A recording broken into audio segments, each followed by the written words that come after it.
Ever since I was a kid, I could never relate with my friends' experience weaving ketupat nor eating them during Raya with their families and friends. Believe it or not, I just had my first dodol this November when one of my housemates brought them from home. I think most of you will be baffled by now, but let me explain myself.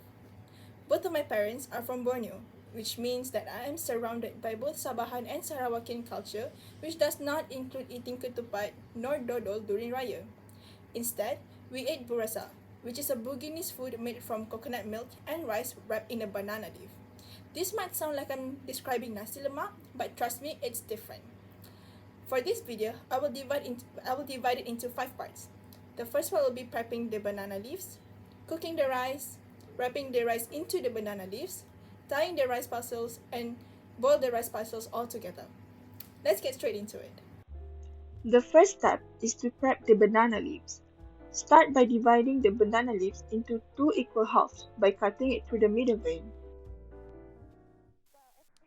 Then, cut the leaves into a big A4 size, which is a span of the hand, and cut the leaves accordingly. Next, cut the remaining vein of A4 leaves while trying to make it symmetrical at the same time. Repeat this step for the other half. After that, steam the leaves for about 15 minutes in a steamer and let it cool for a few minutes. Wipe the leaves thoroughly so that we can get rid of any leftover dirt and wax that did not come off during the steaming process. Lastly, take a few of the A4 leaves and cut them into half to obtain a smaller A5 size. Now that we have done with the leaves, let's move on to the rice. First of all, wash the rice at least 3 times and drain the water.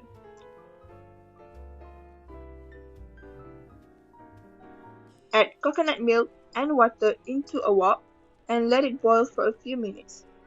Once the aroma of the coconut milk starts to rise, add in washed rice and continuously stir it for about 5 to 6 minutes.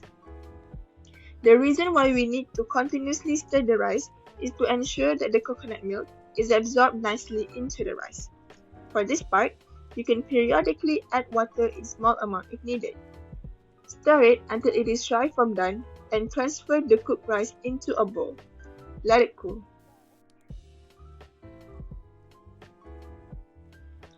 Let's move on to the most fun part of making burasa. For the third step, we will start wrapping the rice with banana leaves. Put the small sized banana leaves on top of the bigger ones. Place 2 scoops of rice on top of the small banana leaves and wrap it into a rectangular shape just like in the video. There are 2 reasons why we use banana leaves to wrap the burasa. The first reason is because banana leaves have a strong fragrance that will give a more pleasant finishing to the burasa. Second reason, the banana leaves are structurally stronger compared to others, hence they will not unravel easily during the boiling process. The next step will be to compress the burasa to compact it evenly. Repeat these steps until all of the rice is used. The fourth step involves tying the burasa, which is quite difficult for first-timers, so listen carefully. We need to tie this burasa properly so it will not go undone during the boiling process. Group 2 or 3 of the burasa and tie it tightly with a raffia string. Start tying it from the middle and make your way to the end of the burasa and do a few loops around it. Then, make your way to the other end of the burasa and also make a few loops around it. Next, go back to the middle and cut off the raffia string.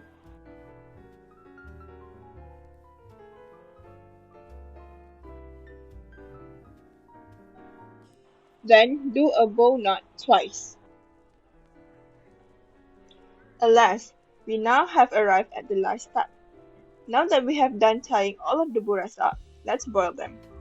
Place all of the rice parcels into a pot and fill it with water enough to submerge all of the parcels. Let it boil on medium heat for at least 3 hours. While waiting for the rice to boil, we could start making the side dishes. The Bugis community in Tawau will pair with ayam liku, which is a chicken dish cooked with galangal. However, my personal favorite is ayam masak merah, which is more easy to make and much more common.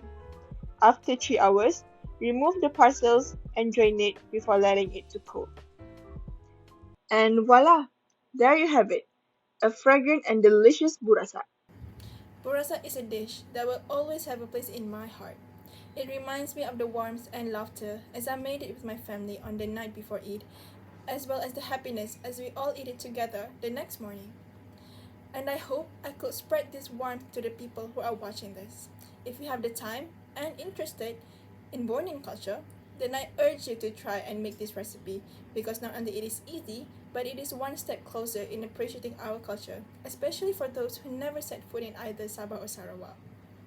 That is all for me for this second assessment. Thank you.